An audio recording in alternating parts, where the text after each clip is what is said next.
যেটা আমি বলতেছিলাম টেবিলের এই অংশটুকু, যে টেবিলে দেখেন যে এখানে বলা আছে values for counting interval for various purpose are suggested below.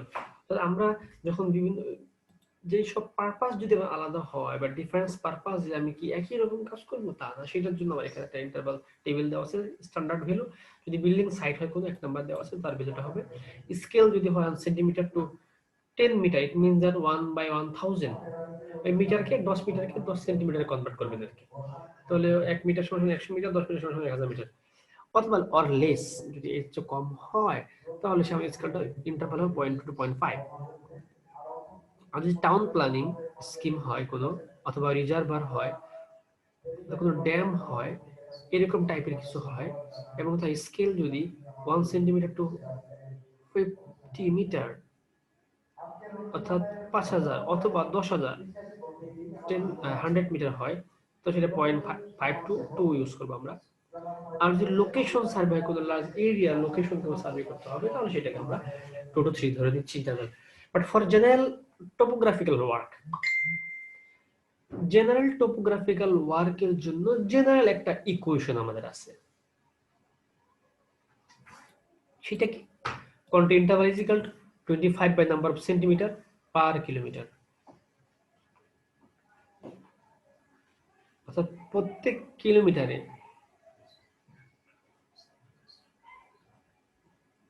Number of centimetre, এটা কি বুঝতে পারছেন? Number of centimetre per kilometre scale যে ভ্যালুটা, সেটা আমরা এখানে ইউজ করব। 25 কে সেটা দ্বারা ডিভাইড করব। যেমন এখানে দেখেন কি কি লেখা আছে, যে পার 10 মিটারে 1 সেন্টিমিটার, তাই না? তো কিলোমিটারে কত হবে? 10 মিটার যদি এতটুকু হয়, পার কিলোমিটার কত সেন্টিমিটার হবে? এটাকে 1000 কে 10 দ্বারা ভাগ করে 100 হবে। সেই ভ্যালু এখানে আপনারা ইনপুট দিবেন। তাহলে ভ্যালু আসে কত? 0.25 আসতেছে। এই রেঞ্জের ভিতরে আছে, দেখেন। এটা হচ্ছে জেনারেলাইজড ইকুয়েশন। স্যার বুঝি না, আরেকবার একটু বলবেন। এখানে আমি বলতেছিলাম যে কন্ট্রোল ইন্টারভাল এটা হচ্ছে ফর জেনারেল টোপোগ্রাফিক্যাল ওয়ার্ক। আমরা যখন কিছু স্ট্যান্ডার্ড ভ্যালু দেখলাম, যে বিল্ডিং হলে কেমন হবে, টাউন প্ল্যানিং স্কিম আর রিজার্ভ হলে কেমন হবে, লোকেশন সার্ভে হলে কেমন হবে, বাট আমি যদি জেনারেল কোনো সার্ভে করি জেনারেল পারপাসে, তখন আমার ভ্যালুগুলো কেমন হবে? এখানে আমরা টেবিল দেখেছি, এই টেবিলটা যেখানে আমার কার্সরটা আছে, এখানে আমরা বিভিন্ন স্কেলের উপর ভিত্তি করে গ্রাউন্ড টাইপ কেমন তার উপরে কন্টিনিউটি ইন্টারভাল ইউজ করেছি। বাট আমি যদি জেনারেল কোনো ইকুয়েশন বা কোনো রিলেশনশিপ এর মাঝে বিল্ড আপ করতে যাই, তাহলে সেটা হবে 25 divided by number of centimetre per kilometer. Per কিলোমিটারে সেন্টিমিটার ভ্যালু ইনপুট দিতে হবে।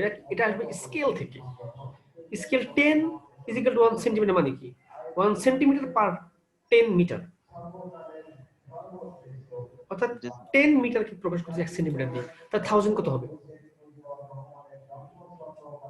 10 যদি 1 হয়, 1000 কত হবে? 100। 1000 কে 10 দ্বারা ভাগ দিবেন, 100 আসে, 100 কে 1 দ্বারা মাল্টিপ্লাই করবেন। 1000 তো 1000 কেন বললাম? কিলোমিটার। 1 কিলোমিটার সমান কত? 1000 মিটার। আবার 10 metre is equal to 1 centimetre. তাহলে 1000 মিটার ইজ ইকুয়াল টু কত হবে? 100 সেন্টিমিটার। তাহলে 100 ইনপুট দিবেন এখানে। 100 বাই 25 ডিভাইডেড বাই 100 করলে কত হবে? 0.25। দেখেন সেই ভ্যালুটা কিন্তু আমাদের এই রেঞ্জের ভিতরে আছে। আমরা এই রেঞ্জ কেন বললাম? কারণ আমি এখানকার এই স্কেলটা ব্যবহার করেছি। আপনি যে কোনো স্কেল ব্যবহার করতে পারেন, ওই রেঞ্জের ভিতরে আসবে ভ্যালুটা। এটা মিটারে। আর যদি ফিটে হয়, তাহলে 50 divided by number of inch per mile. যখন ইঞ্চিতে মাইলে স্কেলটাকে কনভার্ট করবেন, তখন আপনি ওইখান থেকে এই ভ্যালুটা কনভার্ট করে মানে বের করে আনবেন ওখান থেকে। এখন আমরা যাবো ক্যারেক্টারিস্টিক্স অফ কন্ট্রোল। কন্ট্রোলের কিছু বৈশিষ্ট্য আছে। কন্ট্রোলের 1 নাম্বার বৈশিষ্ট্য হলো to control lines of different elevation. To control line of different elevation, অর্থাৎ দুইটা কন্ট্রোল লাইন আলাদা আলাদা উচ্চতার কখনোই একে অপরকে ক্রস করতে পারবে না।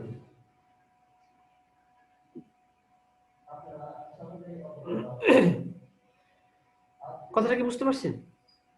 যেমন এই একটা কন্ট্রোল লাইন, এটা যদি 10 হয়, 20 মিটার উপরে, অর্থাৎ এখান থেকে 10 উপরে একটা কন্ট্রোল লাইন যদি আঁকি, সেটা হয় এর ভিতরে হবে না এর বাইরে হবে, কিন্তু এর মাঝখান থেকে কাটতে যাবে না, ক্রস করতে হবে নাকি।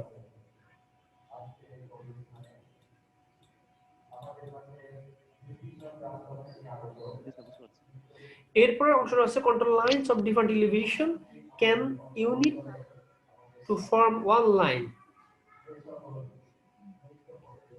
In case of vertical cliff,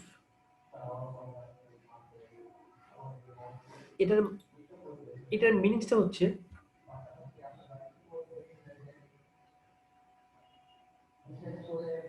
অর্থাৎ একই এলিভেশনে, এটা ইউনিটটা আছে ইন্টেল লেখা আছে এখানে, can inter to form one line, অর্থাৎ একই একটা নির্দিষ্ট এলিভেশনে একটা কন্ট্রোল লাইন, সে একটা লাইনই তৈরি করবে, সেখান থেকে দুইটা লাইন আসতে পারে। তার মানে সব এলিভেশন মানে একই এলিভেশন দিয়ে একটা লাইনই হবে, একই এলিভেশন দিয়ে একটা লাইন পসিবল হবে।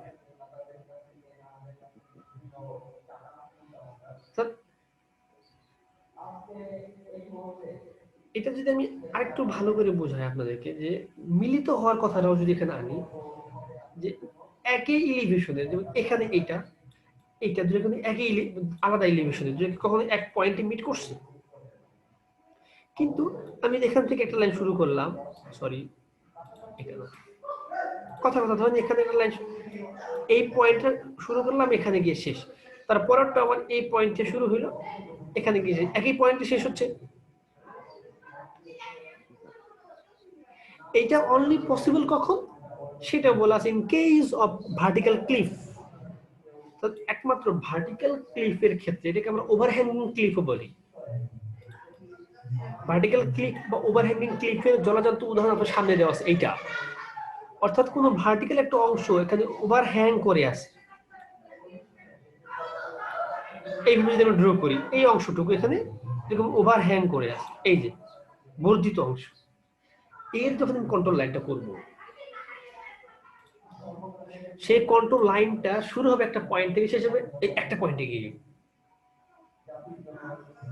এটা একটা এক্সেপশনাল কেস, এছাড়া অন্য কোনো কেসে এক পয়েন্টে মিট করবে না। এখানে আপনার মনে হতে পারে লাইনগুলো একটাকে ক্রস করতেছে, কিন্তু না, এই লাইনগুলো কখনোই একটা আরেকটাকে ক্রস করতেছে না। ওই পয়েন্টটার অবস্থাটাই ওইরকম, যেটা আমি একটা এঁকে দেখালাম, ওভার হ্যাঙ্গিং করে আছে এভাবে, এভাবে যদি ওভার হ্যাঙ্গিং করে থাকে, সে দেখেন এই পয়েন্ট এবং এই পয়েন্ট এলিভেশন, তাহলে ওভার হ্যাঙ্গিং করবে কি স্যার পাহাড়ি এলাকায়? পাহাড়ি এলাকায়, পাহাড়ি এলাকায় ওভার হ্যাঙ্গিং থাকতে পারে। পাহাড়ের যে বিভিন্ন পাহাড় তো ইরেগুলার শেপ হয়, একে আমরা নিজেদেরকে ফর্ম করি না।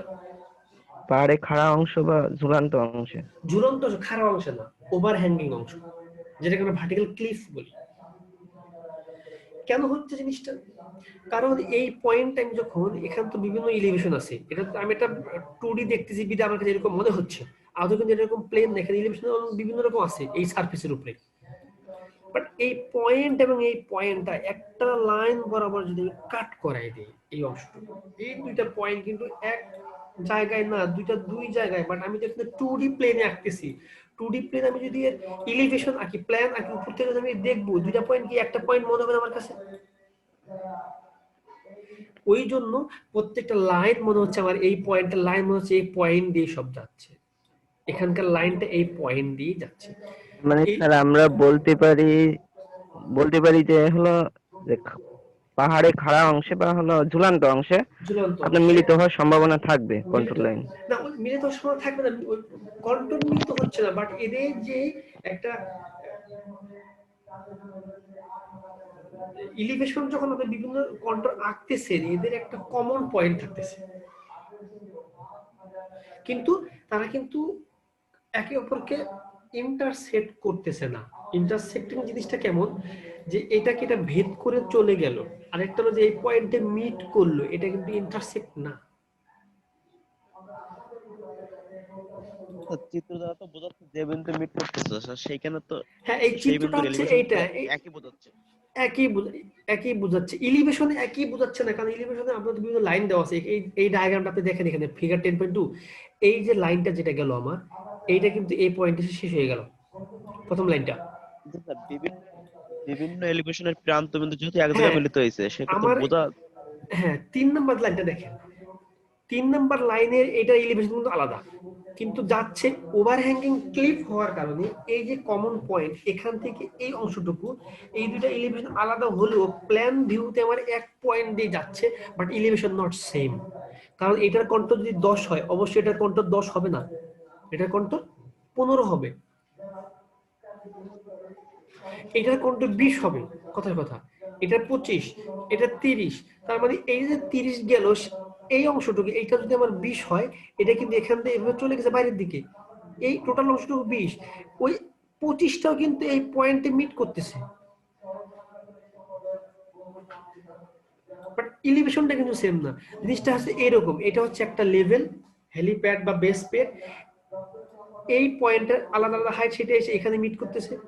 এই দুইটা পয়েন্টের এই যে এলিভেশনটা আমি লাইনটা ড্র করলাম, এই দুইটা পয়েন্টের মান হচ্ছে মানে লাইনের মান হচ্ছে সেম, বাট পয়েন্টটা মিট করতেছে দুই প্রান্তে গিয়ে।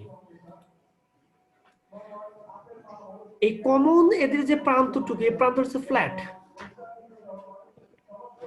কিন্তু এর সাথে যে জিনিসটা মিট করতেছে বারবার, তাদের এলিভেশন এক একটা জায়গা থেকে আসতেছে।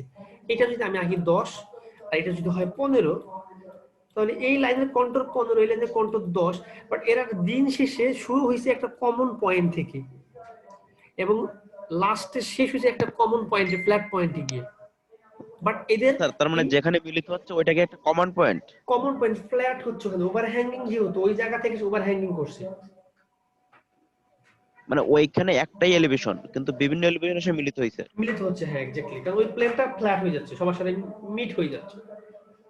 তখন আমি একে যদি এক্সটেন্ড করি, এখান থেকে এটা ডটেড লাইন দিয়ে আমরা দেখাই দিই এইভাবে, যে এটা যদি আমি এক্সটেন্ড করতাম এভাবে মিলিত হইতো, যেমন এখানে যে ডটেড লাইনটা দেখানো হচ্ছে দুইটা, শুধুমাত্র ওভারহ্যাঙ্গিং ক্লিফের ক্ষেত্রেই বা ভার্টিক্যাল ক্লিফের ক্ষেত্রে পসিবল।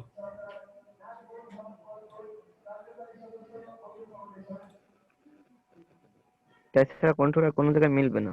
না, এখানে লেখা আছে দেখেন, however control lines of different elevation can intersect only in case of an overhanging cliff or cave, অর্থাৎ শুধুমাত্র ওই একটা পয়েন্টে গিয়ে মিলিত হতে পারে, শুধু ওভারহ্যাঙ্গিং ক্লিফের ক্ষেত্রে। আদারওয়াইজ কোনো কন্ট্রোল লাইন কখনো একটা সাথে মিট করবে না, ইন্টারসেক্ট তো দূরের কথা, মিটও করবে না, শুধুমাত্র এখানে ঘটনাটা আছে।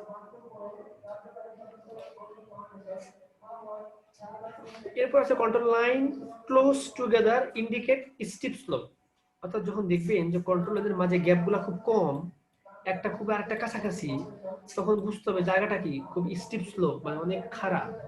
আবার যদি অনেক দূরে দূরে, তাহলে বুঝবেন যে এদের মাঝে এটা খুব ফ্ল্যাট এরিয়া, কন্ট্রোল দেখে বুঝতে পারবেন জায়গাটা কি স্টিপ না জায়গাটা ফ্ল্যাট।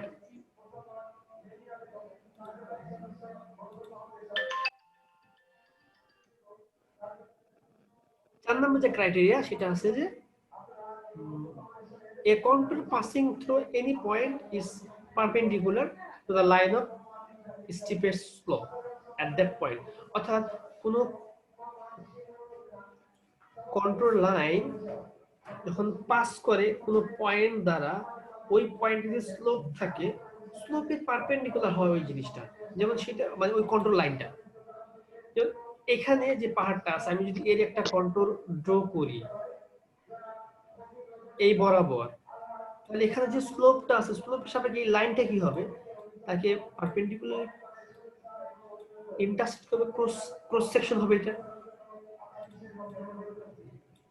পয়েন্টটা ওই পয়েন্টে পারপেন্ডিকুলার ডিসটেন্স এসে মিট করবে, মানে পারপেন্ডিকুলার ফর্ম এসে মিট করবে। যেমন এই ডায়াগ্রামটা থেকে দেখেন আপনারা, এটা একটা পুকুর বা ডিপ্রেশন, যখন আমি এই কন্ট্রোল লাইনটা ড্র করছি, এইটা রেড মার্কিংটা, এটা আসলে কোন এলিভেশন থেকে, ডটেড লাইন দিয়ে এই এলিভেশন থেকে, তাহলে এই লাইন দুটা কি একে পারপেন্ডিকুলারলি সেট করতেছে না, এখানে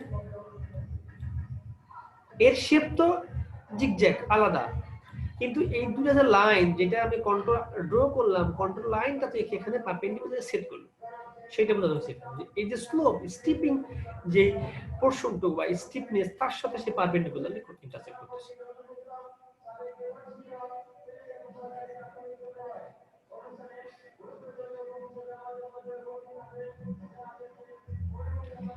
এরপর 5 নাম্বার যে ক্রাইটেরিয়া যেটা আমাদের আছে, এ ক্লোজ কন্ট্রোল যদি ক্লোজ হয়, আটকানো হয়, যেমন এটা হচ্ছে ওপেন, এটা হচ্ছে ওপেন কন্ট্রোল, এটা হচ্ছে ক্লোজ কন্ট্রোল। এটা যদি ক্লোজ কন্ট্রোল হয়, যদি হায়ার হয়, হায়ার মানে হচ্ছে একটা থেকে আরেকটা higher value, a close control line with one or more higher ones inside, অর্থাৎ ভিতরের দিকে হায়ার, বাইরের দিকে কম। অর্থাৎ এটা বুঝাচ্ছে এইটা যে যত ভিতরের দিকে যাবে ভ্যালুটা হায়ার হচ্ছে, তার মানে সেটা ইন্ডিকেট করবে হিল, সেটা একটা পাহাড়কে ইন্ডিকেট করবে বা উঁচু কোনো এরিয়াকে ইন্ডিকেট করবে। আর যদি বাইরের দিকে বেশি হয়, এই বাইরের দিকে বেশি, যেটা আমরা বলবো ডিপ্রেশন অর পন্ড, সেটা কিভাবে হবে, সেটা একটু এই ডায়াগ্রামটা দেখেন। এটা এটা একটা পুকুর, তার যদি আমি কোনো কন্ট্রোল লাইন আঁকতে যাই, একটা বেজ মার্ক, এটা হচ্ছে আমার বেজ মার্ক, তার সাপেক্ষে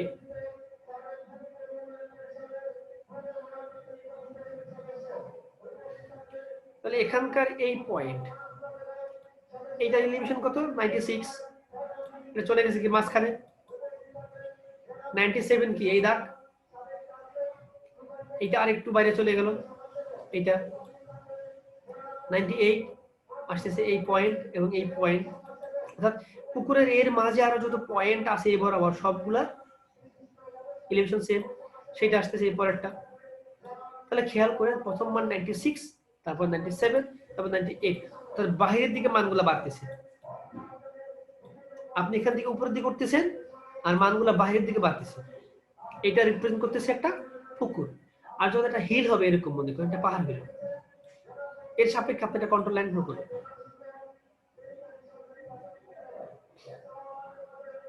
তাহলে মাঝের যে পয়েন্টটুকু, এটুকু হাইট কত ধরলাম 100, তাহলে এটা হবে 100 যোগ করলাম।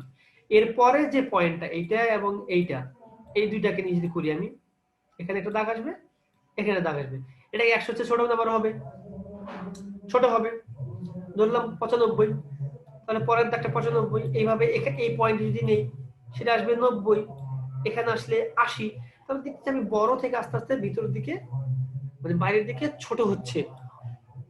ইনভার্সলি যদি বলি আমি, বাইরের দিকে ছোট আস্তে ভিতর দিকে বড় হচ্ছে, সেই মানটা হবে হিল। এই কথাটা এখানে বলা হয়েছে, এটা হচ্ছে ক্লোজ ট্রাভার্স, মানে sorry not traverse, control, close control.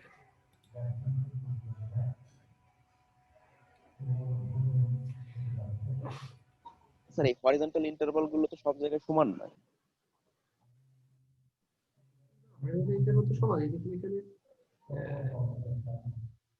Vertical যে এই সমান হচ্ছে, মানে এই ভার্টিক্যালটা সমান হচ্ছে, বলেছিলাম যেটা ভার্টিক্যালটা সমান হচ্ছে, হরিজন্টাল সমান নাও হতে পারে। ভার্টিক্যালটা একটা সেম ইন্টারভ্যালে হয়, যেমন 100, তারপর 105, 110, 115, 85, 90, 95, বাট হরিজন্টালটা সেম নাও হতে পারে।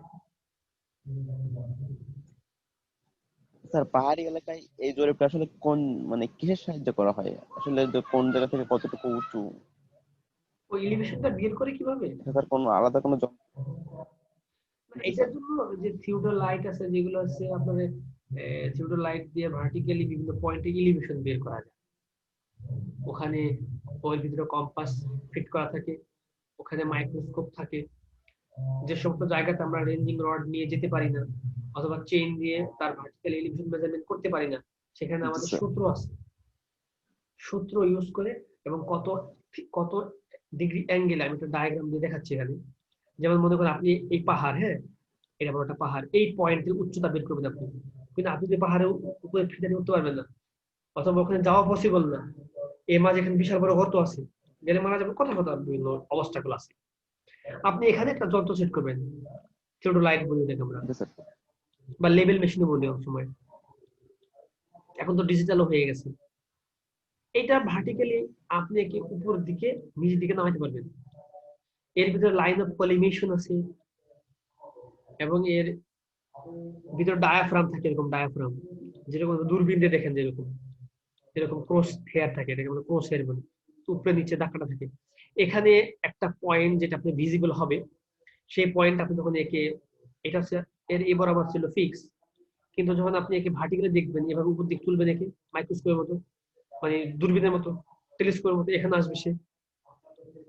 এই যে অ্যাঙ্গেলটা হলো, এই অ্যাঙ্গেলটা আপনার জানা, কারণ এখানে অ্যাঙ্গেল মেজারমেন্ট করার সেটআপ আছে, স্কেল আছে, ভার্টিক্যালি ডিজিটাল মেশিন তো ডিজিটাল ভ্যালু দিয়ে দেয়। আর যদি ওখানে কোনো স্কেল দেওয়া থাকে, সেই স্কেল দেখে আপনি ওখান থেকে মানটা নিতে পারেন কত ডিগ্রি উপর দিকে উঠলো। এবং এইখানে আপনি কিছু ভ্যালু পাবেন, এই স্টাডিয়ার এখানে সরি ক্রস হেয়ার দিয়ে আপনার এখানে যে ফ্ল্যাগ বা যে কোনো একটা কিছু আপনি দিবেন, সেখান থেকে এটা মান পাবেন আপনি, সেই মান দিয়ে করতে পারবেন যদি ভ্যালু পান। আর ভ্যালু না পাইলেও তখন রিলেটিভ করা যায়, যেটাকে আমরা ট্রিগোনোমেট্রিক্যাল লেভেলিং বলি। সেখানে 2-3টা অবজেক্ট নিয়ে তার রেফারেন্স অবজেক্টের সাপেক্ষে এর মেজারমেন্ট করা হয়। আর আরেকটা আছে হালকা পাতলা উঁচু এরিয়া, যেখানে আমি হচ্ছে হরিজন্টাল ডিসটেন্স মেজারমেন্ট করতে পারি না, ভার্টিক্যাল ডিসটেন্স মেজারমেন্ট করতে পারি না, কিন্তু আমি এখানে কোনো রকম পৌঁছাইতে পারি, একটা রেঞ্জিং রড বা একটা স্টাডিয়া লেভেল ওখানে পৌঁছাই দিলাম, সেটা ওখানে পুঁতে দিয়ে আসলাম। সেখানে যেমন ওয়াটারের যে লেভেল মাপে যে দাগ কাটা হলুদ দাগ, সরি লাল দাগ সাদা দাগ দিয়ে যে স্কেল গুলো আছে, সেটা সেট করে সেখানকার মানের উপর ভিত্তি করে এবং এখানকার যে অ্যাঙ্গেল যে থিটা, এই মানের উপর ভিত্তি করে বিভিন্ন সূত্র আছে, সেটা ইউজ করে আপনি বের করতে পারেন যে এই পয়েন্টটার এখানকার এলিভেশন কতটুকু, এবং সেখানে আপনি এখান থেকে পয়েন্ট হরিজন্টালি কতটুকু দূরত্বে আছেন, সবগুলো ভ্যালু বের করা সম্ভব। এটা আমরা আপনাদেরকে পড়াবো ইনশাআল্লাহ, এই সার্ভে থেকে পড়াবো।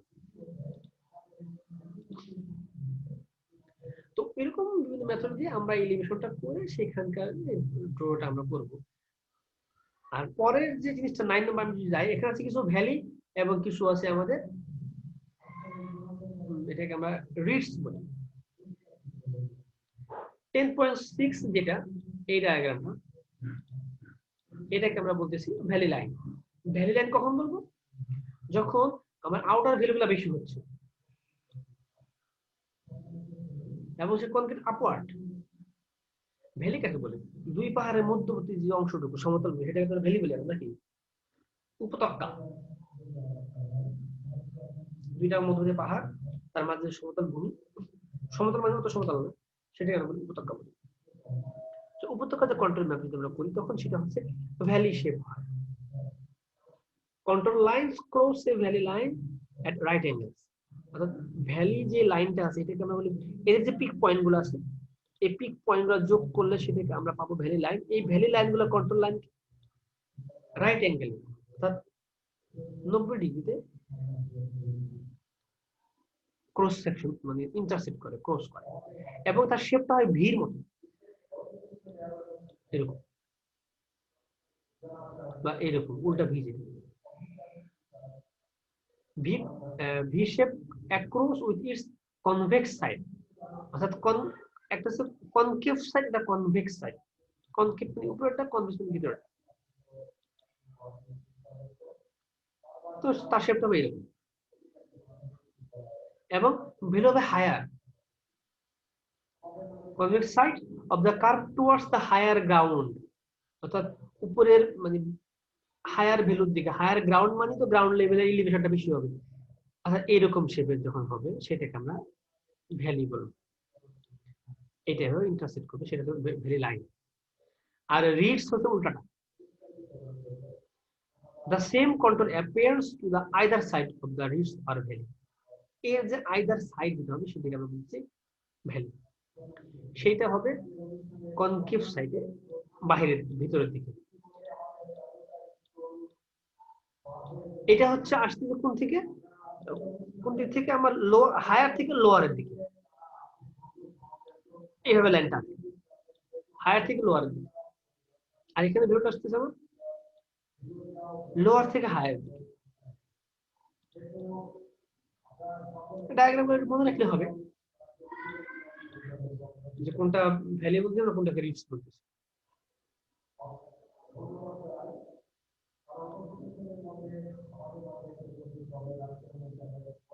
এখানে একটা কন্ট্রোল ডায়াগ্রাম ড্র করা দেখাচ্ছে, বিভিন্ন স্টেশন ছিল, বিভিন্ন পয়েন্ট নিয়ে ক্লোজ কন্ট্রোল। যেটা কন্ট্রোল তো দুই ধরনের আমরা দেখলাম, ভার্টিক্যাল ক্লোজ কন্ট্রোল আর হচ্ছে ওপেন কন্ট্রোল।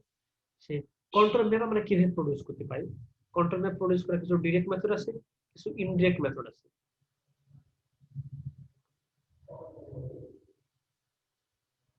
তো ডিরেক্ট মেথডে আমরা এরকম বিভিন্ন পয়েন্ট, যেমন 101, আমি এই একটা জায়গা আমাকে দেওয়া আছে জমি পরিমাপ, এখানে আমি এলিভেশন বের করব 100, আমার রেফারেন্স কোন লেভেল বা বেঞ্চমার্কের সাপেক্ষে 100 কোন কোন পয়েন্টে 100 আছে, সেই পয়েন্টে একটা কন্ট্রোল ম্যাপ দেব।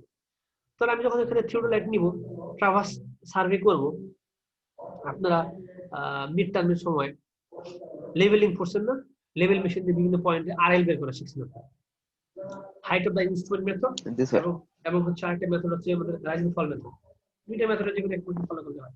ওই মেথডে আপনি করে বিভিন্ন পয়েন্টে এলিভেশন বের করবেন, আপনার দরকার হচ্ছে 100, তাহলে আপনি 100 যে পয়েন্টগুলো আছে সেই পয়েন্টগুলো যেখানে ইন্ডিকেট করবেন, ইন্ডিকেট করে যোগ করলে এই যে দাগ পাই গেল, এটা 100 এর জন্য হয়। 101 এর জন্য আপনি এখানে পেলেন, 99 এর জন্য এখানে পেলেন, 98 এর জন্য এখানে পেলেন। তার মানে জমিটা এইদিক যখন যাচ্ছে তত এলিভেশন বাড়তেছে, কিন্তু সব জায়গায় একই রকম বাড়তেছে না, এখানে একটু বেশি বাড়ছে, এখানে এই জায়গাটা বেশি বাড়ছে।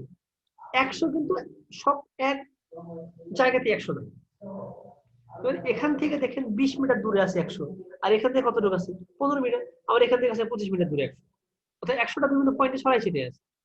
এই জন্য কন্ট্রোল ম্যাপ স্টেট মানে এক দাগ বরাবর পাওয়া সমতল ভূমির ছাড়া আর কোথাও পসিবল না। ফ্লোরে পাবেন, আপনাদের বাসার ফ্লোরে যদি করেন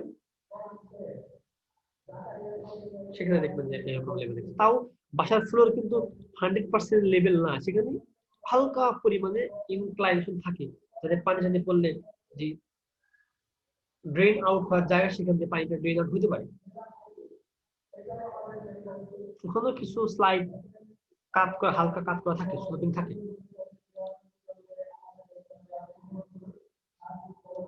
তাহলে এই হচ্ছে কন্ট্রোলের ব্যাপার। আমরা এখানকার মেথড গুলা এত আর এভাবে পড়বো না, আমরা হচ্ছে পড়বো না বলতে মেথড গুলা খুবই সিম্পল, আপনারা দেখলেই জিনিসগুলো বুঝবেন। আমি এখানে কিছু ম্যাথমেটিক্যাল প্রবলেম করাবো, যে আমরা একটা প্রবলেম কিভাবে সলভ করতে পারি কন্ট্রোল ম্যাপিং করে।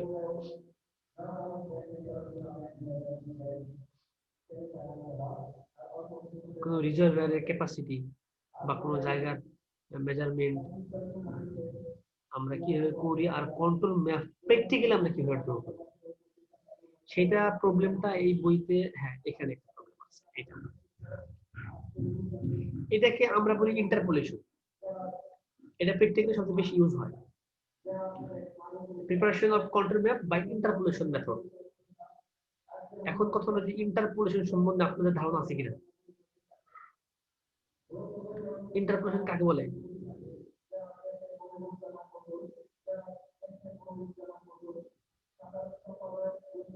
আপনার নিউমেরিক্যাল প্রবলেম পড়েছেন?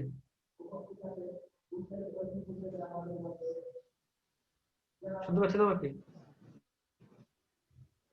জি স্যার, শুনতে পাচ্ছি। হ্যাঁ, নিউমেরিক্যাল পড়ছেন আপনারা? যাই হোক, আমি একটা কথা বলে দিই আপনাদের, আপনারা হয়তো কনফিউজ হয়ে যাবেন। আপনারা যে কোনো বিষয়ে কনফিউজ হয়ে যাবেন, আমি কোনো কঠিন জিনিস জিজ্ঞেস করি না। আপনারা মনে করেন কি স্যার মানে হচ্ছে অনেক মনে কঠিন জিনিস জিজ্ঞেস করে আমরা পারি, তা না। আপনারা সব পারেন, আপনারা ডিপ্লোমা লেভেলে এগুলো সব করে আসছে, আপনারা কিছু ভুলেন নাই, কিন্তু আপনারা স্বীকার করতে চান না যে আপনারা পারেন। আমি আমার সব ক্লাসে মোটামুটি ছাত্রদেরকে বলি যে ডিপ্লোমা লেভেল থেকে যারা পরে এই লেভেলে আসে, আপনাদের ম্যাক্সিমাম 3 ইয়ার্স এর ডিপ্লোমা করে আসছেন এর আগে। হ্যালো, জি স্যার। হ্যাঁ, আমরা নিজেদেরকে আমরা নিজেরা দুর্বল মনে করি, আমরা মনে করি আমরা ডিপ্লোমা লেভেলে করে এসে আমরা সব ভুলে গেছি, আমরা কিছু জানি না। আসলে তা না, আপনি যদি এরকম মনে করেন তাহলে তো আপনি কিছু জানলেন না, আপনাকে আবার শুরু করতে হবে। বাট আর আপনি যদি মনে করেন আমি কিছু জানি, ওগুলো আমি ঝালাই করবো, আমি আমার পিছনে জিনিসগুলোকে আমি স্মৃতিকে রিকল করবো, তাহলে কিন্তু আপনি খুব ইজিলি জিনিসগুলোকে পারেন। এটা আমাদের একটা কেমন জানি করতেছে স্যার। হ্যাঁ, বুঝি নাই। আমরা ঝালাই করতেছি স্যার, জানা বিষয়গুলো আমরা আরেকবার একটু ঝালাই করে নিচ্ছি আর কি। ঝালাই করে নিচ্ছেন, কিন্তু পিছনে জিনিসগুলো আপনার মনে থাকে না, তাহলে আপনি এখন যে ঝালাই করছেন কালকে কিন্তু ভুলে যাবেন আবার। এই জন্য হয় কি, আমাদের একটা রেগুলার স্টাডির ভিতরে সবসময় নিজেকে রাখতে হয়, তাহলে কি আপনি জিনিসগুলোকে মানে টাচে থাকবে। আর আরেকটা হলো যে আপনি কখনো মানে অ্যাজ এ ইঞ্জিনিয়ার হিসেবে অ্যান্সার যদি কোনো পিছপা হবেন না, ভুল হোক আপনার অ্যান্সার, আপনার তো 5টা কোশ্চেন জিজ্ঞেস করলে আপনি 2টা কোশ্চেনের অ্যান্সার দিলেন, একটা হয়তো ভুল হলো, অথবা প্রথম দুটো ভুল হলো, আজীবন তো আপনার ভুল হবে। কেউ যদি মনে করে আমার ভুল হবে বোধহয়, আমি বলবো না, তাহলে সে কখনো সঠিকটাও শিখতে পারবে না। কারণ ছোট বাচ্চা যদি মনে করে আমি হাঁটবো না, তাহলে হাঁটলে আমি পড়ে যাবে, এখন আমি তো স্ট্রংলি হাঁটতে পারি না, অথবা বাবা মা যদি মনে করে আমার ছেলে এখন হাঁটতে পারবে না, কারণ সে বয়স অল্প, তাকে আমি হাঁটতে দেবো না, সে 10 বছর হোক, তারপর হাঁটা শিখবে, তাহলে দেখবেন সে 10 বছর বয়সও হাঁটতে গেলে পড়ে যাবে। কিন্তু বাবা যদি মনে করে আমার ছেলে এখন ছোট, পড়ে গেল সে ব্যথা পাবে, তার হাঁটার দরকার নেই, বড় হলে হাঁটবে, ও বড় হলে হাঁটতে পারবে না, কারণ এটা তো প্র্যাকটিস। জি সে স্যার, মানে হাঁটবে, পড়বে, হাঁটবে, পড়বে, শেখা পড়তে পড়তে তার স্ট্রংনেস চলে আসবে। আর বাবা মা যদি অতি আদরে মনে করে যে না আমার সন্তান এখন পড়ে গেলে হাত পা ভেঙে ব্যথা পেতে পারে, মাটি লাগতে পারে, আমার সন্তান বড় হোক, 10 বছর হোক, তারপর আমি মাঠে নামাবো হাঁটার জন্য, দেখুন 10 বছর বয়সে ওর সেই 12 মাস বা 14 মাস বা 20 মাস বয়সের বাচ্চা যেরকম হাঁটতে গেলে ধাস করে পড়ে যায়, ও ধাস করে পড়ে যাবে, আমাকে হাঁটতে হবে। আমাদের মানে এটা আমি দোষ বলতেছি না, এটা জেনারেল একটা জিনিস হয়ে গেছে আমাদের, এ সবার জন্য, মানে স্টুডেন্ট সে ডিপ্লোমা লেভেল হোক বা বিএসসি করে আসুক, যেটা করে আসুক, আমরা মনে করি যে আমরা পারবো না, আমরা যেটা পড়ছি আগে মনে কিছু করিনি, আসলে কারণ আমরা আগে কিন্তু অনেক পড়ছি। হ্যাঁ, বিভিন্ন টিচার বিভিন্ন রকম পড়ায়, এটা স্বাভাবিক, কিন্তু একটা টিচারের সাথে একটা টিচারের প্রায় 19-20 হতে পারে, 10-20 না। হয়তো ডিপ্লোমা লেভেল আপনি যেগুলো পড়ছেন এখন হয়তো আর একটু বেশি পড়তেছেন, অথবা একটু কম হতে পারে, কারণ ডিপ্লোমা লেভেলে আপনার সার্ভিং করছেন 3টা সেমিস্টারে, সার্ভিং 1, সার্ভিং 2, সার্ভিং 3, এখানে আমরা পড়তেছি একটা সেমিস্টার। এখানে যেমন আমাদের সময় স্বল্প থাকে, আবার সিলেবাস অনেক বড়, যে জিনিসগুলো আপনার 3 বছরে 3টা সেমিস্টার পড়ছেন, সেই জিনিসগুলো একটা সেমিস্টারে আমরা পড়তেছি। এটা শুধু আপনাদের জন্য না, এটা বুয়েট কুয়েট চুয়েট কুয়েট সব জায়গায় সার্ভিং এক সেমিস্টার, প্রচুর সিলেবাস, অনেক বড় সাবজেক্ট, সবগুলো আমাদের এক সেমিস্টারে পড়ানো হয়। আমরা মনে করি যে আমরা মনে হয় যখন কোনো টিচার পড়ায় মনে করি পিছনের জন্য মনে কিছু পড়ায়নি আমাদের, আবার যখন আমি এই ক্লাসটা নিচ্ছি, আবার যদি কোনো রকম ভাবে আপনারা কেউ আবার পড়েন অন্য কোনো টিচারের কাছে, তো আমরা মনে থেকে এটা বিল্ড আপ করে নিয়ে যাওয়া, হয়তো পিছনে স্যার আমাকে কিছুই পড়ায় না, নতুন করে এখান থেকে পড়বো, এইটা হলো আমাদের সমস্যা। আমরা মনে করি একদম স্যার আসছে, সে মনে হয় নতুন অনেক কিছু পড়ায় ফেলবে, পিছনের জন্য কিছু পড়ায়নি। আসলে প্রত্যেকটা টিচার যে পড়ায়, আমাদের বই এক, সিলেবাস এক, পড়ার কন্টেন্ট এক, হয়তো দুজনের অভিজ্ঞতা, দুজনের কথাবার্তা, প্রেজেন্টেশন একটু আলাদা হতে পারে, 19-20 বা 18-20 হতে পারে, কিন্তু সেটা 10-20 বা 10-30 না। এইটা যদি আমরা আমাদের নিজেদের কনসার্নে রেগুলার রাখতে পারি, যে কোনো পড়া ক্ষেত্রে, যে কোনো সাবজেক্টের ক্ষেত্রে, তাহলে কিন্তু আমরা আমাদের পিছনের পড়াগুলো খুব সহজে রিকল করে নিজেদের কাছে নিয়ে আসতে পারি। তাহলে আমাদের নলেজটা সাস্টেনেবল, অর্থাৎ দীর্ঘস্থায়ী হবে। আদারওয়াইজ আজকে পড়তেছেন, আগামী সপ্তাহ আর কিছু মনে থাকবে না এগুলো। আমি এটা দেখছি আমার ছাত্রদেরকে, আমি ফ্লুইড মেকানিক্স যখন পড়ায় আসছি, এরপর যখন হাইড্রোলিক্স পড়াইতে যাই, দেখি সব পিছনে সবকিছু ভুলে গেছে। একবার তো এক সাবজেক্ট বলেই ফেলে, স্যার এগুলো আমাদের পিছনে স্যার এগুলো পড়াই নেই আমার, তাই আমি বললাম আপনার খাতা নিয়ে আসবেন আগামীকাল। আগামীকাল বলতে আমাদের 1 সপ্তাহ একটা ক্লাস, আগের সপ্তাহে খাতা নিয়ে আসবেন, আমাকে দেখাবেন যে আমি আপনার লেকচার খাতা দেখবো। লেকচার খাতা দেখলাম যে না, বিষয়গুলো লেখা আছে এখানে, কিন্তু স্যার না পড়ে আপনি লিখলেন কিভাবে? স্যার পড়ে আপনি ভুলে গেছেন, এটা আমাদের একটা সহজাত প্রবৃত্তি, স্যার স্যার পড়াই। যাই হোক, আমি ওইটা বলতেছি না আপনাদের কথা বলবেন। আমি এটা আপনাদেরকে রিকোয়েস্ট করবো যে আপনারা কখনো নিজেদের অবস্থানটাকে নিজেরা দুর্বল ভাববেন না, যে আমরা ডিপ্লোমা পড়ে আসছি বা আমরা অল্প পড়ে আসছি বা আমাদের ফাঁকি দিয়ে পড়েছি, আমরা ভুলে গেছি। হয়তো ফাঁকি দিল সে আর 100% ফাঁকি দেয়, 10% 90% করতে পারছি, কতটা যে আমরা আমাদেরকে ফাঁকি দিই। ওই স্যার যে 90% পড়াইছে, আমি সেটার মধ্যে 9% মনে রাখছি, আর সব ভুলে গেছি। এই জন্য মনে হয় যে আমাকে কিছু করানো হয়নি। দেখ, ইন্টারপোলেশন যেটা আমি বলতেছিলাম, সেটা হচ্ছে একটা ভ্যালু আছে 10 আর একটা ভ্যালু আছে 20 মনে করেন, এর মাঝের যে কোনো একটা ভ্যালু আমার দরকার, সেটাই আমরা বলি ইন্টারপোলেশন।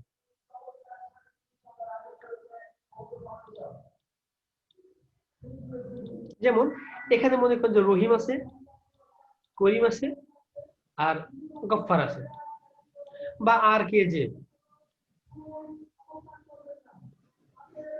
এক, এ 10টা আম বাজার থেকে কিনছে বা খাইছে, যে এই 20টা আম খাইছে। আমরা বললাম যে রহিম আর এবং যে রহিম এবং গফফারের মাঝে কে আছে, তার যে খাওয়ার হার এদের খাওয়ার হারের 5%। কথার কথা, তাহলে রহিম কয়টা আম খেতে পারে এই সংখ্যাটা বের করতে হবে। তাহলে রহিমের খাওয়ার সময় যেহেতু দেওয়া নাই, এদের দুজনটা দেওয়া আছে, এই দুইটা ইউজ করে আমি এর মাঝের সংখ্যা বের করার যে পদ্ধতি সেটাকে আমরা বলি ইন্টারপোলেশন। আর যদি এই দুইটা দেওয়া থাকে, এটার মান 10 দেওয়া আছে, এইটা বের করতে হবে, এটাকে আমরা বলি এক্সট্রাপোলেশন, বাইরেরটা। অর্থাৎ এদের দুজনের মাঝের ভ্যালু বের করতেছি না, দুজনের বাইরের একটা ভ্যালু বের করতেছি। আর এর আগে ছিল মাঝের ভ্যালু 10 এবং 20, আর এবং যে মাঝে কে, এটা আমরা বলি ইন্টারপোলেশন। তাহলে আমরা এই ইন্টারপোলেশন মেথডে এটা অনেক বেশি ইউজ করা হয় ফিল্ডে, যখনই কোনো কন্ট্রোলিং করা হয় সেখানে ইন্টারপোলেশন করা হয়। তাহলে পদ্ধতিটা কেমন? পদ্ধতি হলো, দেখেন সুন্দর করে আপনার এখানে লেখা আছে, আমি কিন্তু বইয়ের এই টোটাল সবগুলা পদ্ধতি একসাথে বর্ণনা করতেছি। এই যে এই মেথডটা বাই স্কয়ার মেথড, আপনাকে যে এরিয়াটা দেওয়া হবে ওই এরিয়াটাকে আপনি ক্ষুদ্র ক্ষুদ্র ক্ষুদ্র ক্ষুদ্র স্কয়ারে ভাগ করে দিবেন। এইটা নির্ভর করবে আপনার জায়গাটা কেমন। যদি অনেক বেশি এলোমেলো হয়, মানে স্লোপিং হয়, এবড়ো হয়, তাহলে স্কয়ার গুলো ছোট ছোট হবে। অর্থাৎ এই যে টোটাল যে জায়গা, এখানে দেখেন কতগুলো স্কয়ারে ভাগ করছে, 1 2 3 4 5 6 7 8, আর এটা হলো হরাইজন্টাল বরাবর, ভার্টিক্যালি আছে 1 2 3 4 5 6 7 8, তার মানে এখানে 8 আর 64টা স্কয়ার আছে এখানে। তো ছোট্ট একটা জায়গা আছে, সেই জায়গায় 64টা স্কয়ারে ভাগ করছে। এখন আমার জায়গাটা যদি আরো বেশি ফ্ল্যাট হয়, তাহলে আমি হয়তো এখানে এত ছোট না করে এই 4টা মিলে একটা করলেও কোনো ভুল হবে না আমার। তখন এখানে হবে আমার 4টা, আর এবার 4টা 16টা, তখন স্কয়ার হবে না, 64 16 হয়ে গেল। এইভাবে আমার নির্ভর করবে আমার জায়গা কি স্টিপ না ফ্ল্যাট। যদি ফ্ল্যাট হয় তাহলে স্কয়ার গুলো বড় বড় হবে, আর স্টিপ হলে স্কয়ার গুলো ছোট ছোট হবে। স্কয়ার নেওয়ার পরে কাজ হবে প্রত্যেকটা স্কয়ারের মাথায় মাথায় একটা করে কাঠি বা ফ্ল্যাগ দেওয়া। এটা আমরা করি কি, প্রথমে এই জায়গাটা থাকে টোটাল, সেই জায়গাটাকে আমরা চুন দিই, চুন দিয়ে চুন আর ফিতা দিয়ে এটাকে স্টেপ দাগ দিয়ে দিই, অথবা কাঠি আছে যে ভাগ ভাগ করে কাঠি দিয়ে রশি বাঁধি, এখানেও রশি বাঁধি। এবং রশির যে ইন্টারসেক্টিং পয়েন্ট গুলা, এই পয়েন্টে পয়েন্টে আমরা বাইরে থেকে যে কোনো একটা থিওডোলাইট মেশিন নেই, তারপর এখানে রাইস ফল মেথডে আমরা প্রত্যেক পয়েন্টের মান নিয়ে প্রত্যেক পয়েন্টের আরএল বা ইলিভেশন আমরা বের করি। এলিভেশন বের করে সেটাকে আমরা ইন্টারপোলেশন করি। ইন্টারপোলেশন করলে তার আগে আপনাকে দেখা যাবে এলিভেশনটা বের করলে কেমন হয় জিনিসটার মান, সেটা আমি দেখাচ্ছি। আমার কাছে একটা প্রবলেম সলভ করা আছে, আমি এটাকে শেয়ার দিচ্ছি, অথবা এখান থেকে যদি আমি দেখাই, এই ওইটা শেয়ার না দিয়ে এটা থেকে দেখাই। যেমন আমার এখানে কয়টা স্কয়ার আছে, 3 3 থেকে 9টা স্কয়ার আছে। এই পয়েন্টের মান 608.3 আরএল। ওই যে আমি ফিতা দিয়ে, মানে ওখানে থিওডোলাইট বাইরে থেকে কোথাও আমার থিওডোলাইট বা লেভেল মেশিন ছিল, এখানে প্রত্যেকটা পয়েন্টে পয়েন্ট স্টাডিয়ার রড, সরি স্টাফ দেখছেন আপনারা? মনে আছে? দেখছেন অবশ্যই, কিন্তু মনে আছে কিনা? জি স্যার, মনে আছে। এই যে এরকম স্কেলের মধ্যে থাকে ফোল্ডিং করা, এখানে দাগ কাটা থাকে হলুদ লাল সাদা লাল সাদা দিয়ে, এরকম বিভিন্ন পয়েন্টে ধরে এখানে আপনি যখন কাট করবেন একটা ইলির মান পাবেন, সেই মানের সাপেক্ষে এখানে বেঞ্চমার্ক থাকবে, যেটা আমি আর দেখাচ্ছি না, কারণ রাইস ফল মেথড আপনারা করে আসছেন মিনের সময়। ওই মেথডে প্রত্যেক পয়েন্টে আরএল, এখানে 608 617 624.8, প্রত্যেকটা পয়েন্টে 9টা পয়েন্টের মান আপনি পেয়ে গেলেন। মান পাওয়ার পরে আমাকে আরএল বের করতে হবে কত, আমি একটা মান দিলাম 605। কথা কথা ধরেন এটা এই দাগটা, হ্যাঁ এখান থেকে যেটা গেছে এভাবে, এটা হচ্ছে 605 আরএল এর একটা দাগ। তাহলে 605টা কিভাবে বের করবো? আমাকে খেয়াল করতে হবে যে এই বরাবর 605 আছে কিনা। আছে এখানে 608 থেকে 617, এর মধ্যে 605 আছে? নাই। এই যে নাই, এটা বুঝতে পারছেন? না স্যার নাই, স্যার বুঝতে পারছি। আচ্ছা, ওখানে আছে 8 থেকে 17 পর্যন্ত, 8 5 থেকে নাই। 17, 5 নাই, এখানে 17 থেকে 24, 5 নাই, এখানে হচ্ছে 24 থেকে 33 নাই, 5 এই বরাবর 8 থেকে 3, তার মানে এর মধ্যে 5 কোথাও আছে। কোথায় জি আছে স্যার। 5? সেই 5টা কিভাবে বের করবো? এইটাকে ইন্টারপোলেশনের মাধ্যমে বের করবো। আমার স্কয়ারের প্রত্যেকটা মান ধরলাম 1, হ্যাঁ, তাহলে এটা 1, এটা 1, তাহলে এইটুকু যে গ্যাপ, এই গ্যাপটুকুর মান 1। এদিকে 608, এদিকে 603, তাহলে এই দুটার মাঝের গ্যাপ কত? 608.3 এবং 600, মাঝের 608.3 5, মাইনাস, 5.1। হ্যাঁ, 603.2, মানটা করলে আসছে 5.1। তাহলে এই 5.1 গ্যাপের জন্য এদের মাঝের গ্যাপ কত? 1। মাঝের লেন্থ কত? 1। আমার দরকার আমি বের করবো এই পয়েন্ট থেকে কত দূরে অথবা এই পয়েন্ট থেকে কত দূরে। তাহলে 5.1 যে গ্যাপ, এই পয়েন্ট আর এই পয়েন্ট, এই দুইটা গ্যাপ মানে কি? 1, আমি ধরছি যে 1 সেন্টিমিটার বা 1 ফিট অথবা 1 মিটার। 1 মিটার অনেক বড়, মানে ফিটে ধরি, এটা তো 1, 2, 3 যা ধরতে পারি, কিন্তু যে কোনো একটা মান আমি 1 ধরলাম। তাহলে ঐকিক নিয়ম করবো, মানে এক গ্যাপের জন্য কত? 1/5.1। এখন আমি বের করব যে আমার ভ্যালু দরকার 605, ধরো 603.2, এই দুটোর মধ্যে গ্যাপ কত? এতটুকু গ্যাপের জন্য কতটুকু হবে সেটা বের করলে হয়ে যাচ্ছে না আমার অ্যান্সার। 603, জি স্যার। তাহলে 1/5.1, তার সাথে মাল্টিপ্লাই হবে 605 থেকে বাদ দিব 603.2, এই মানটা আসতেছে আমার 0.35। তার মানে হচ্ছে এই পয়েন্ট থেকে 0.35 দূরত্বে টোটাল মানটা যদি 1 হয়, এর মাঝখান বরাবর হবে কত? 0.5। এর যদি 0.5 হয়, তাহলে জি স্যার। এখান থেকে আর অল্প একটু, এটা আই এস্টিমেশন, এটা এক্স্যাক্টলি আপনি বের করতে পারবেন না। তাহলে আমি ধরলাম এটা 0.5 হলে এখানে স্যার হবে এখন কত? মোটামুটি এখানে 0.25, চোখের আন্দাজ। এর আরেকটু দূরে এই পয়েন্টটা পাইলাম আমি তখন। কিন্তু আপনি যদি এটাকে এখানে দেন তাহলে বুঝবো আমি ভুল হয়েছে এটা আপনার। কারণ এখানে কখন হবে? যখন এখানে 0.8 এর কাছাকাছি হবে বা 0.9 হবে, তখন ওইখানে যাবে। 0.35 হইলে এর কাছাকাছি থাকবে। বুঝতে পারছেন কি? স্যার বুঝতে পারছি। অ্যাপ্রক্সিমেট মেথড বলে এটাকে। বুঝতে পারছেন জিনিসটা? তাহলে আমি এখানে একটা পয়েন্ট পেলাম স্যার এইখানে, আরেকবার একটু বলেন স্যার জি স্যার। এটা। আমার মান আসলো 0.35, হ্যাঁ, এই অংশটুকু ছিল টোটাল 1, এইটা আমি এখান থেকে এটাকে এখানে নিয়ে আসলাম, এটা হচ্ছে 1, কিন্তু আমার দরকার এখানে 0.35 পয়েন্টটা দরকার। তাহলে এর মাঝখানের পয়েন্টটা কত? 0.5। 1 এর অর্ধেক কত? 0.5, 0.5টা কোথায়? এখানে। আমাদের কত? 0.35, কিন্তু এই মানটা কত? 0.25, 0.25, 5, এটা হচ্ছে 0.75, এটা হচ্ছে 1। তাহলে আমার দরকার 0.35। 35টা কি? এই পয়েন্ট এবং এই পয়েন্ট, এই দুটো পয়েন্টের মাঝখানে আছে, এটা 0.25, এটা 0.5, তাহলে 0.35 এখানে হবে। আমি ধরলাম এই আই এস্টিমেশন এখানে, কিন্তু আপনি যদি বলেন এখানে, এটা বুঝছি স্যার, ওই মানটা বের করা স্যার। ও মানটা বের করা, আচ্ছা, মানটা তো ইন্টারপোলেশন, কিন্তু ইন্টারপোলেশনকে আমি ঐকিক নিয়মে কনভার্ট করে আপনাদের শিখিয়ে দিলাম। কিভাবে ঐকিক নিয়মে কনভার্ট করলাম? এই পয়েন্টের মান 608.3 আর এই পয়েন্টের মান 603.2, দুটার মাঝে পার্থক্য 5.1। 5.1 পার্থক্য হলে কতটুকুর মাঝে 5.1 পার্থক্য? এই 1 ফিটের মাঝে 5.1 পার্থক্য। এক তাহলে 1 এর জন্য কত হবে? 1/5.1 ঐকিক নিয়ম।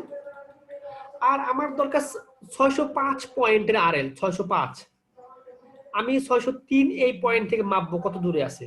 আপনি চাইলে এই পয়েন্ট থেকে মাপতে পারেন, একই কথা হবে। এই পয়েন্ট থেকে মাপলে কত হবে?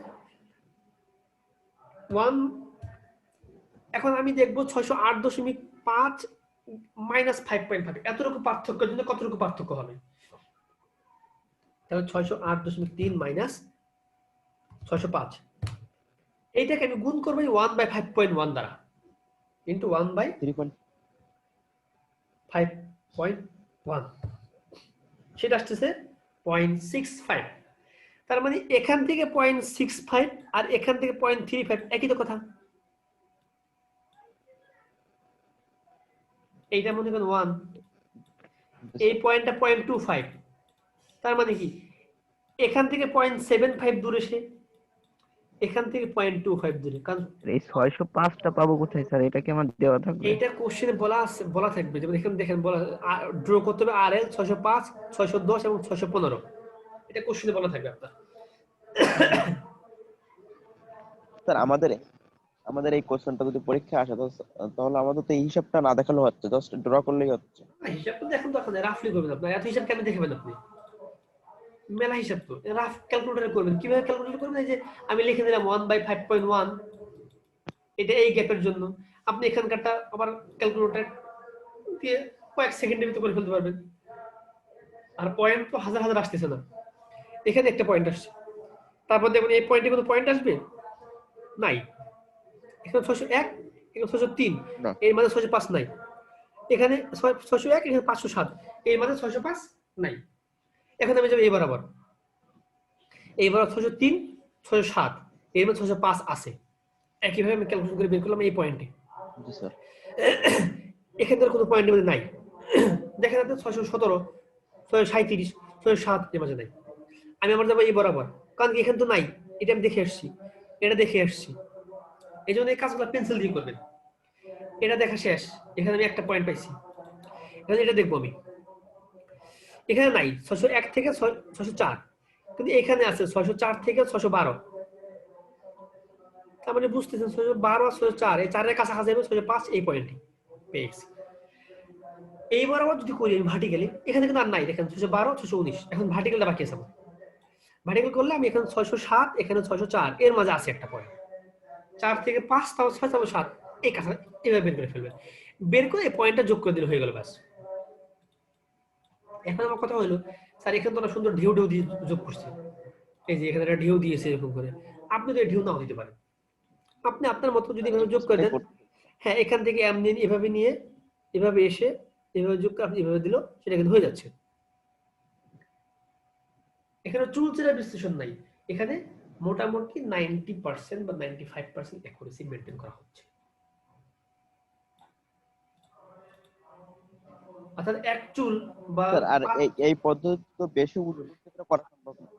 বুঝিনি আপনার কথা, লাস্টে বুঝতে পারিনি, আবার বলেন। এই পদ্ধতি স্যার এই পদ্ধতিটা অনেক উঁচুর ক্ষেত্রে করা সম্ভব, অনেক উঁচু নিচু। অনেক উঁচু নিচুর ক্ষেত্রে করা সম্ভব, তখন আপনাকে স্কোয়ারের মানগুলো ছোট ছোট দিতে হবে। আর এখানে হয়তো একটা দিচ্ছেন না, এর মাঝে হয়তো আপনাকে আরো এরকম 4টা 5টা দিতে হবে।